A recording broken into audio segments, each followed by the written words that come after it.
Hi guys! Magandang gabi. Welcome back po dito sa Gandara SRU channel. Andito na naman nga po ako, ang nag-iisa ninyo nagmamagandang chismosa Kalijutary Kids na maghahatid ng latest update and fresh happenings about sa TVJ, Itbulaga at sa loob at labas ng showbiz. Kaya naman sa mga hindi pa po nakaka-subscribe sa akin channel, pindutin nyo lang ang subscribe button po dyan sa baba at pakidamay na rin ng notification bell para mag-updated at una kayo sa nilalabas po nating mga balita. So, panibagong araw, panibagong update na naman nga po tayo mga Kadabricats. And for today, ang atin pong nasagap na chika ay patungkol po sa pagkakalat di umano ng balita at paninirang puri di umano kay Henry Master Joey De Leon. So, bale, sabi po dito sa atin pong nasagap na balita ay ang isa po sa anak ni Henyo Master Joey De Leon ay gagawa ng aksyon at kakasuhan ang mga naninira sa kaniyang ama. Mukhang bago to no, sa ating pandinig mga kadarikads kasi sa tinagal-tagal ba naman na nila sa showbiz and sa dinami-rami na pong paninira natin pong narinig sa TVJ, pinatay pa nga po sila sa ibang mga balita, di ba? Ngayon lang po at ako nakarinig na papatulan at kakasuhan po nila yung mga bashers ka-OG. Kasi usually, pinapalagpas na lamang po nila ito. Kagaya ng mga nagdaan pong balita at paninira po sa kanila. Pero ayon po sa ibang mga kadabricans natin, minsan kinakailangan na rin daw talaga, no, para matigil na. But before that, mga kadabricans, bago natin yan pag-usapan, speaking of Itbulaga, bukas po, live ang EB, and mag-guest ang alamat. Actually, marami na rin akong nakikitang nagpo-post po sa X or dati pong Twitter na very excited na po sa guesting ng alamat. Live na live sa Itbulaga. So actually, hindi ko sila kilala mga kadabricans, no? Ano po ba sila? Banda or isang grupo ng dancer? Pero since sila po ay mag-guest sa Itbulaga, so makikilala na po natin sila.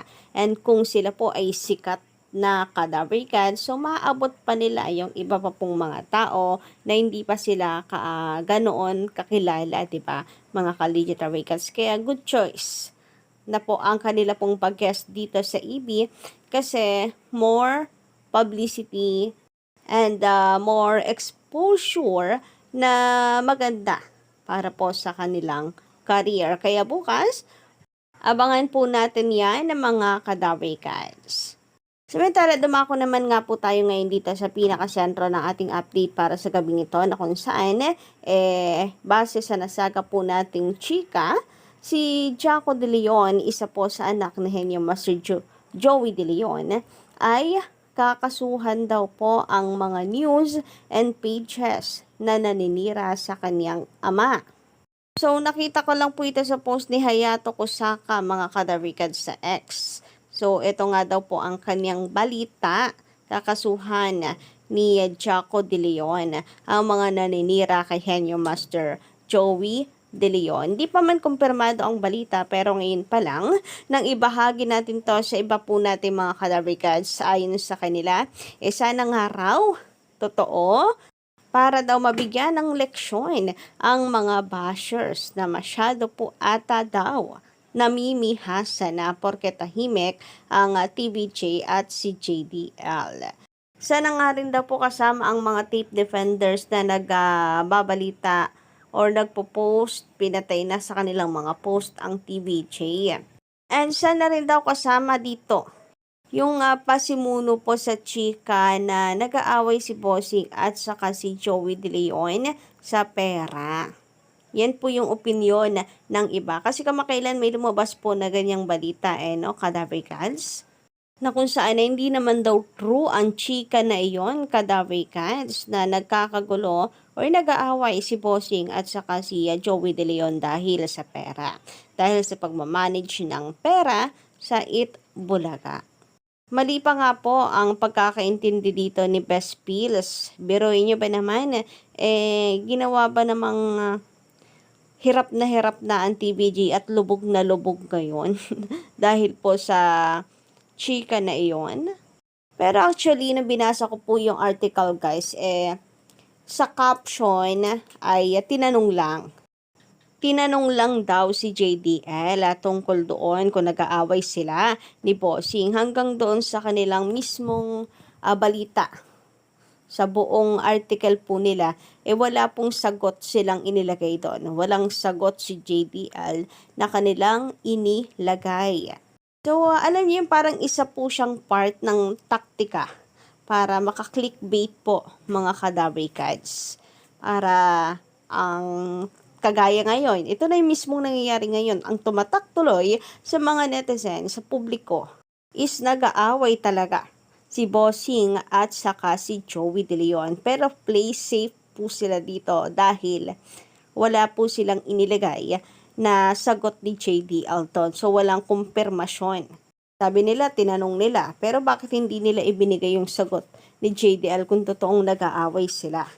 So, alam niyo yung parang technique nga lang po siya para yun pong itanim sa utak ng mga tao. Yun yung gets ko po dito, kadabrikads, na ito naman pong si Best Pills, iba yung pagkakaintindi.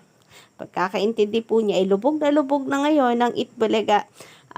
Wala ng pera ang Itbulaga, stress na ang TVJ kung paano papaandarin ang Itbulaga. Sabi niya dito sa kanyang post, nakakalungkot din isipin dahil kung nagpaka-low pride sana ang TVJ sa tape, di sana may Itbulaga pa din na nasa limelight.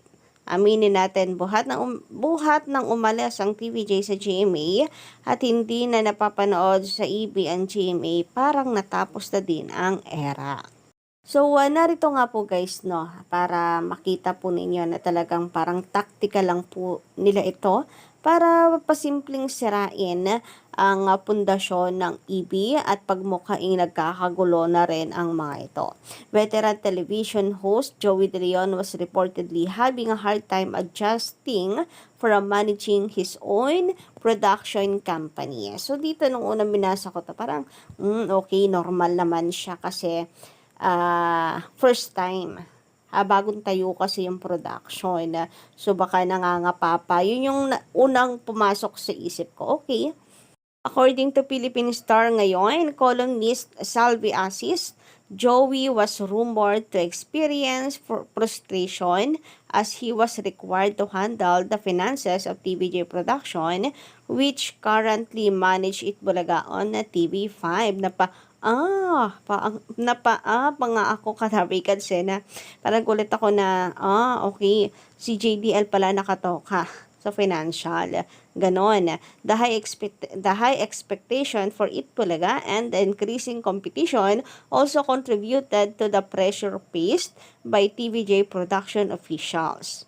Tulad raw kasi ng ibang negosyo, sa simula talagang kailangan mo munang mag-shell out para sa mga gastusin sa programa. Asis wrote. Asis also asked Joey if he had disagreements with his co-host and longtime friend Vic Soto about money. So, ito yung iniintay ko na magkaroon ng kasagutan kasi sabi dito natanong si Henyo Master kung nagkakaroon sila ng disagreement ni Bossing Vic Soto at saka bakit si Bossing lang ayun yung damay si Tito Sen. Bakit yung tanong ay special lang para kay Bossing Vic Soto? Bakit pwede rin namang idamay si Tito Sen na nagkakaroon ba sila ng disagreements? Itong si Joey De Leon kay Tito Soto and Vic Soto? Hindi nyo naging question ko naman sa part po na ito. Bakit special lang po yung katanungan kay Bossing? Para kay Bossing lang. At totoo rin ba na minsan nagkakaroon sila ng disagreements ni Vic Soto dahil sa issue ng pera? Mas sanay daw kasi si Tito Joey na tumatanggap kesa maglabas ng datong. She wrote, "It can be recalled that Joey won the rights of Itbulaga title trademark after several months of legal battle against their former production company Television and Production Exponent, Exponents Incorporated or Tape Inc. Joey was the known inventor of the Itbulaga title, making him one of the most important people on the longest running time show. And yun na yun. Yun na po yung ending ng article. So wala po yung kasagutan dito ni Joey De Leon. So para saan pa at nilagay nila ito sa article na tinanong si Joey De Leon kung nagkakaroon ba ng disagreement. Tapos di rin naman pala nila ilalagay ang sagot ni JDL. So, ang gusto lang ba nilang i-highlight sa article is nagkakaproblema ang TVJ sa financial at nagkakagulo sila dahil sa pera? Kaya kung totoo man ang balita nitong si Hayato Kadarikads, is this the reason ba para magkaso si Chaco De Leon? Kasi masyadong halatado ang ginagawang paninira lamang sa kanyang ama? Kasi yun lang yung naging point nung article na atin pong binasa. Parang yun lang yung gustong itanim sa isip ng mga tao. Na nag-aaway ngayon si Henyo Master at si Bossing Vic Soto. And kung totoo man nga, tungkol nga kaya dito sa article na yan, sa balitang yan, ang pinanghuhugutan ni Jaco, guys. Yan kasi ang naging tugon ng iba nating Cadaver Cats. Sana tungkol ito dito ka-OG. So, yun lang po muna ang ating update sa gabi ito. Don't forget to click the subscribe button and notification bell para po sa iba pang mga balita.